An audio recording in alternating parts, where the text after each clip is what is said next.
on CNN and was just saying, it's crazy that these kind of things are happening, and people are being put at risk and, stuff like that. And it's just really amazing because you have been bringing these issues to light for people for so many years, and we're finally seeing the real issues pop up. But, one of the important things is medical doctors have always said that, they themselves typically will not use a pharmaceutical unless it's been on the market for about 20 years. Right. And we're really starting to see this is almost the 20-year mark for a lot of these pharmaceuticals that first got on the market, in like the 70s and, the 80s was the real explosion of the pharmaceutical industry. So we're seeing that 20-year mark, and we're seeing all of the issues with that 20-year time period creep up. But the intimation there is that there's another side to the story with regards to what folks' options are. Yeah. In other words, we're certainly, hearing, as you point out, more and more news reports, in some cases 20 years down the line, that, perhaps some of these medications that were so promising at one time have unfortunately presented themselves with some very serious questions, and some very serious side effects and some very serious repercussions are now resounding through the different media streams, etc., and everybody's up in arms and concerned. But, again, the intimation here is there's good news, and the good news clearly is that, well, first of all, there's a lot of options, and I think that this is a time in American history where folks are becoming more aware of the fact that it's suddenly becoming slightly more mainstream to understand that there are natural supplements that do present as very viable options. GPLC is something we talk about. Absolutely. And what a remarkable option for statin. Absolutely. And we've got brand new research that shows GPLC increasing nitric oxide levels in the body, which helps with vasodilation. Right. And also in men helps to boost testosterone levels. Right. Which is really important. So, the more scientific research that comes out about dietary supplements, it just is really giving this industry it's really changing push. It tremendously. And Dr. Sinatra's work doesn't hurt either, His Fantastic Four has received a tremendous amount of attention of late. He's really the D-ribose and the CoQ10, et cetera. We've talked about that.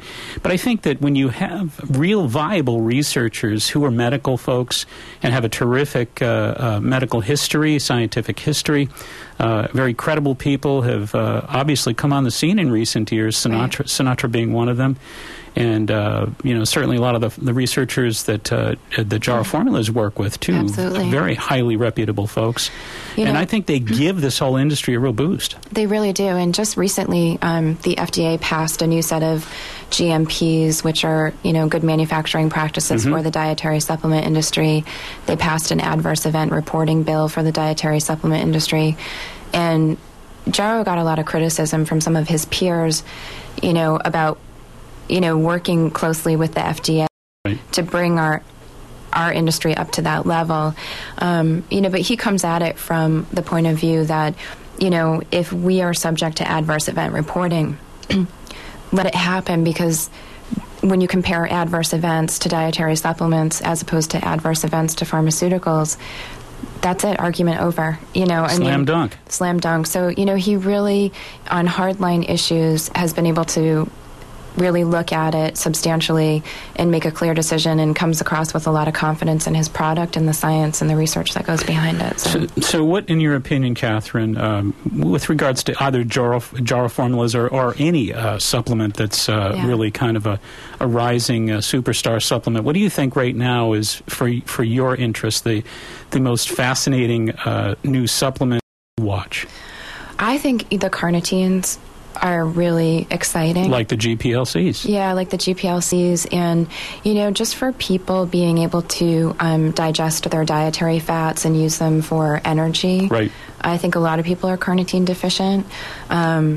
And we should probably explain for a minute. Why don't you take a second for folks that don't understand what that's all about, right? And explain what GPLC stands for. Let's give them a little bit of info about that. GPLC is a specific type of carnitine, right?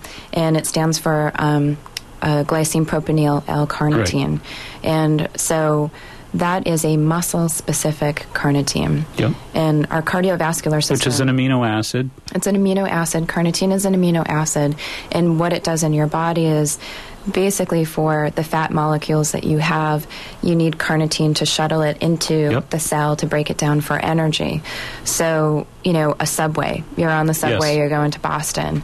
You're the fat molecule going on the train, and carnitine is the subway train. So, to get to downtown, you need, the energy from the fats, and you need carnitine to get you there. So, a lot of us are deficient in carnitine. The dietary sources of carnitine are particularly red meats. Well, I think the really special part about that message, though, for so many there is GPLC, which is the supplement we're talking about right now, which I agree with. It's kind of, I think, the most intriguing of all right now.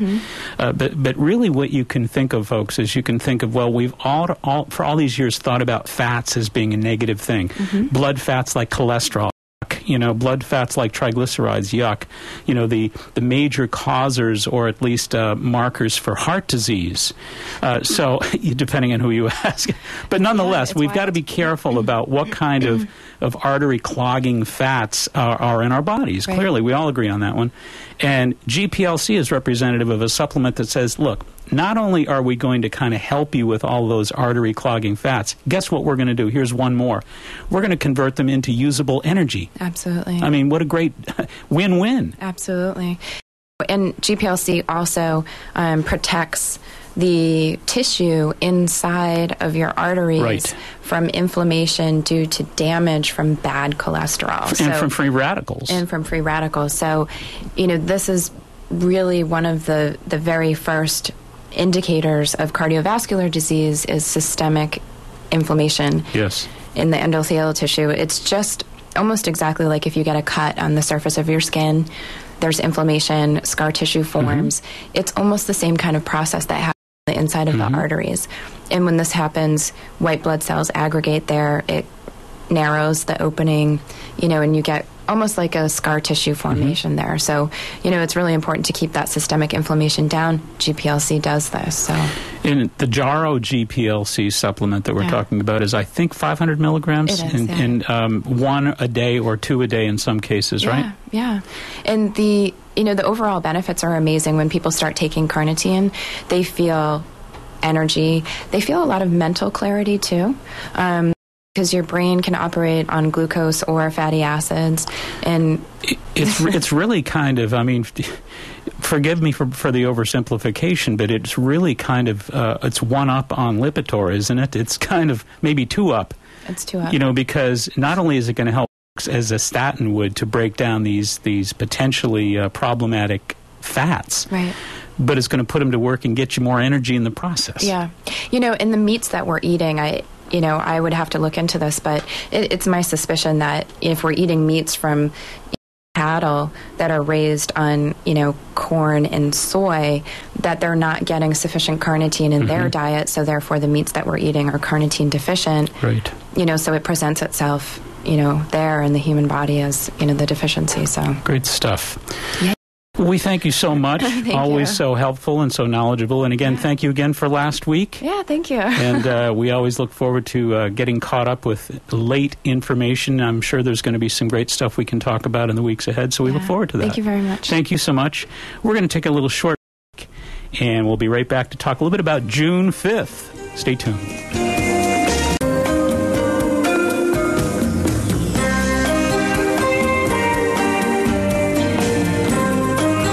Alrighty, welcome back in, and happy Sunday to everybody out there. And the month of June is certainly right around the corner. Boy, spring goes by mighty quickly these days.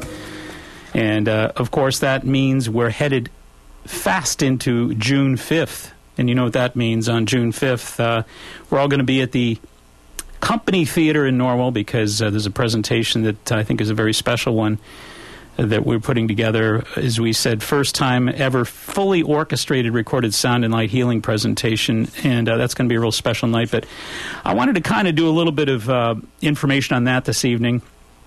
I think folks are going to be curious about knowing a little bit more about what's taking place on June 5th. It's going to be such a special thing. I really want to take a minute or two. And then at 8:30, we're going to have John and Julie Dean on from our Weeping Angel Foundation.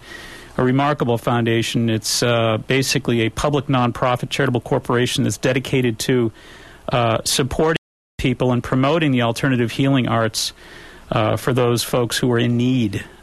Great foundation. So they're going to be an important part of that event. We're going to talk to them at 8:30, and before that I want to discuss a little bit about what this whole June 5th mission is about. And I say mission because for me it's been about a 10-year vision that I've had on this thing. But to make a long story short, we've all turned on PBS from time to time, and we've witnessed the I guess they call them the fundraisers that Wayne Dyer and folks like that do from time to time. They're inspirational talks. They're usually throughout the better part of a week. I think they're like 4-day presentations. And again, PBS does a great job with these.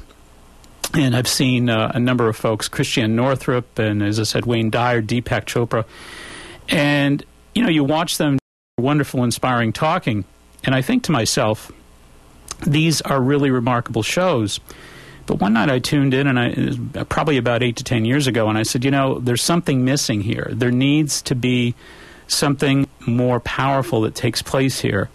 The talk is powerful, but coming from the perspective of being a practitioner for the past 26 years, my knee-jerk instincts are to really, literally have hands-on difference-making effects with those folks who sit before me. And to inspire them through talk is wonderful. But something missing in that. As a practitioner, I feel like I want to get my hands on. I want to make a real significant, quantifiable difference while folks are there. How do you present healing to 400 people? So needing a medium, obviously, some form of medium. So I said, music is a great medium. Why don't these presentations on PBS have music? Why don't they have lights? Why don't they have some other form of mediumship whereby the audience can actually benefit from the healing process? So I felt like I wanted to create a very inspirational healing environment so that 400 people could come in, and as a practitioner I could make I could make an impact in terms of having a healing impact, if you will, on 400 separate individual folks. Virtually impossible for me to have a nutritional consult with each of those 400 people. However, we can certainly, I think, gain great advantage of having a very powerful impact over large audiences like that with music, with healing sound, with healing lights. So what I've done is I basically have been working over the years at composing healing music, and I do play music. I have a studio in my home. So I've composed 8 different songs that will be played, and we've recorded those songs. They'll be played the evening of the presentation, and they were written and recorded in the 7 progressive keys from A to G, A, B, C, D, E, F, G, right up the ladder, and coordinated with a light show that does the same thing. Now, folks are saying, oh, wait a minute, what do you mean it does the same thing?